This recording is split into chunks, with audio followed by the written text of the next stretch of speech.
राजकीय द्वेषातून सेवेतून कमी, रोजगार सहाय्यकावर अन्याय, कुटुंबावर उपासमारीची वेळ. हिंगोली जिल्ह्यातून एक धक्कादायक आणि संतापजनक बातमी समोर येत आहे. राजकीय द्वेषापोटी एका प्रामाणिक कर्मचाऱ्याला सेवेतून मुक्त केल्याचा गंभीर आरोप आता करण्यात आला आहे. लिंबाळा मक्ता येथील रोजगार सहाय्यक शेख फैसल शेख लतीफ यांच्यावर ही वेळ आली असून त्यांच्या कुटुंबावर आता उपासमारीचे संकट कोसळले आहे. नेमकं काय आहे हे प्रकरण, पाहूया सविस्तर बातमी.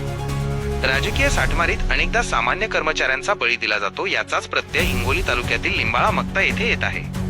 गेल्या 10 ते 12 वर्षांपासून गावात रोजगार सहाय्यक म्हणून काम करणाऱ्या शेख फैसल यांना कथित राजकीय वादातून पदावरून हटवण्यात आले आहे. शेख फैसल यांनी या अन्यायाविरोधात गटविकास अधिकाऱ्यांकडे पीडीओ दाद मागितली होती.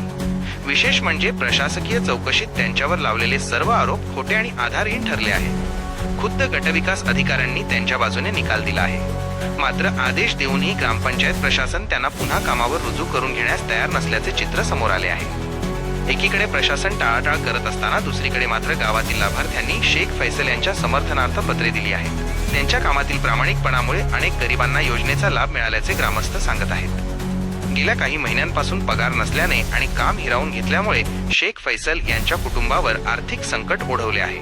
आता त्यांनी उपमुख्य कार्यकारी अधिकारी पंचायत यांच्याकडे धाव घेतली आहे. जर लवकर न्याय मिळाला नाही तर टोकाचा निर्णय घेण्याचा इशाराही या कर्मचाऱ्याने दिला आहे. एकीकडे सरकार पारदर्शक कारभाराच्या गप्पा मारते, तर दुसरीकडे निर्दोष सिद्ध होऊनही एका कर्मचाऱ्याला न्यायासाठी दारोदारी भटकावे लागत आहे. आता जिल्हा प्रशासन या प्रकरणात नेमकी काय भूमिका घेणार, दोषींवर कारवाई होणार का आणि शेख फैसल यांना त्यांचा रोजगार परत मिळणार का, याकडे संपूर्ण जिल्ह्याचे लक्ष लागले आहे.